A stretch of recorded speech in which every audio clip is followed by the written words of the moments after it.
the atrocious scenes coming out of New Zealand right now as activist and women's rights advocate Posie Parker is attacked, right? Is attacked in New Zealand by activists, by trans rights activists. I'm not sure if it was a trans woman. I'm not sure. Some people are online are saying that it was a trans woman that attacked her, but walked up to her, poured some type of liquid, which people are claiming now and saying that was tomato sauce. Regardless, they attacked her, poured liquid on her, and silenced her effectively because the police security had to get in there and whisk her out of there. And on her way out, it looks like people are attempting to hurt this woman very physically. They'd already invaded that space.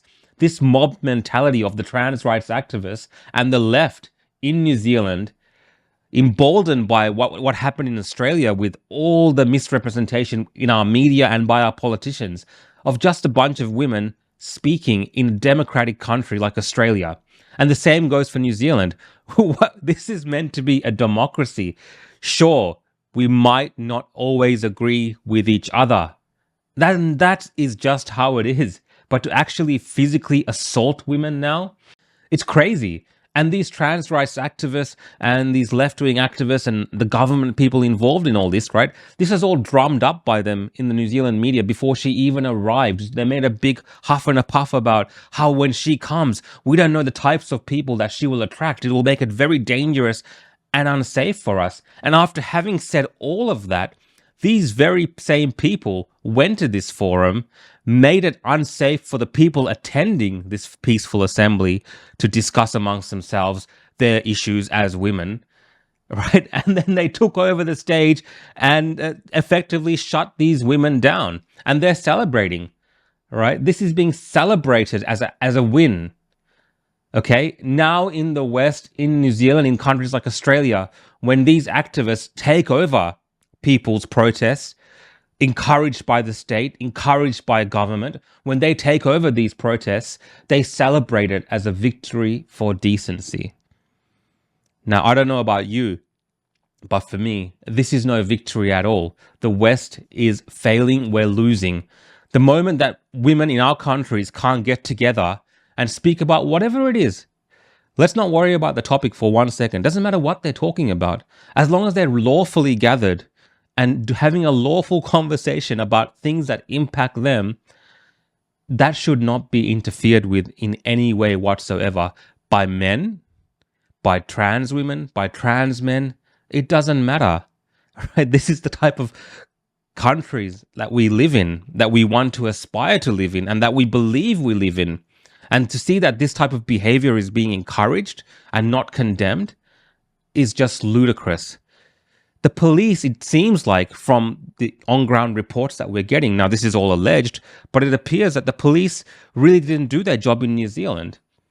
From the footage that we've seen of the live streams, the police only came in to protect that small group of people who were mobbed by this very ferocious group of activists who are very passionate about what they believe in. But some of them clearly are there to assault people, are there to intimidate people, and are there to silence people. The very people leading this cause are now taking over this podium and posting videos of them celebrating the fact that they shut these women up. Everyone should have the equal right to have their opinions and voices heard in our countries. And the fact that we've started to celebrate silencing people is deranged. Okay, in my view. Now, I put up another tweet saying that, in some countries around the world, some backwards countries, some even in parts of South Asia where my family hails from, tribal leaders, men, right, they, as an act of vengeance sometimes, or an act of publicly silencing women, they will pour acid on them in public. It's very ritualistic the way it's all done. Okay, you have an issue with this woman, she's speaking out or whatever it is, or she's saying something that she shouldn't be saying in the community, they might be stoned or have acid poured on them. Now, of course, the liquid's not the same. Tomato sauce, they're saying that this liquid was, but the intent, in my opinion, is the same. And that same intent is to silence people from speaking, because the men in those backwards countries will tell you that these women, They don't need to be heard. We know what's right. This is what we believe is the right thing to do. And she has spoken out of turn. So therefore, we will demonstrate publicly that these people are not welcome in the public square. Okay, it's setting the scene for what society accepts.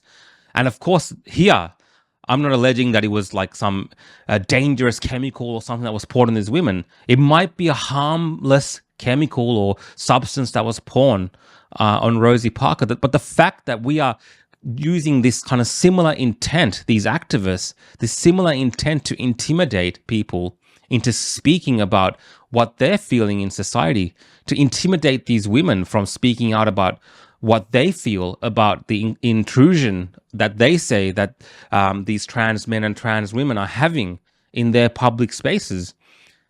Okay, to silence them by using these acts of violence promoted by the state and the state media is not on. And that is not who we are.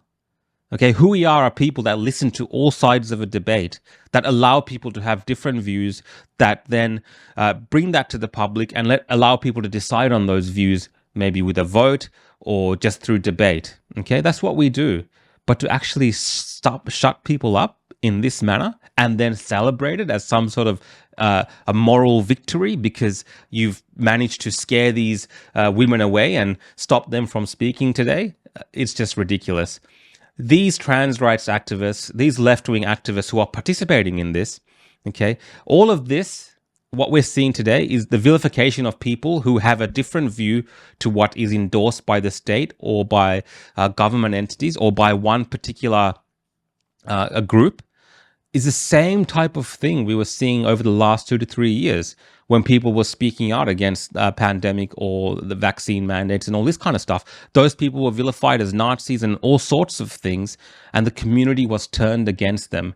And now we are seeing the same instruments, okay, the same types of groups, the same type of media influence turning the community against these women, riling people up, making them aggressive, making them angry towards people who deserve to have their voices heard. Okay, like I said again, whether you agree or not on this particular issue, it doesn't matter. It does not matter. If this happened to any group, we should condemn it. But in this particular instance, the trans rights activists, the left-wing activists in New Zealand, again, I'm saying again, pushed by the media there, pushed by the police, okay, let's not beat around the bush.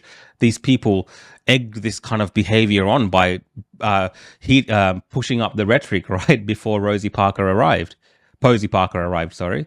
So because of that, they're involved in all of these actions that we're seeing today, and they must strongly condemn this. Their silence, and if they do not condemn this implicates them in this entire saga. Again, guys, Rukshan here. Thanks for watching. You can follow along with all my work on Twitter, Facebook, Instagram, YouTube, and Rumble at The Real Rukshan. See you next time.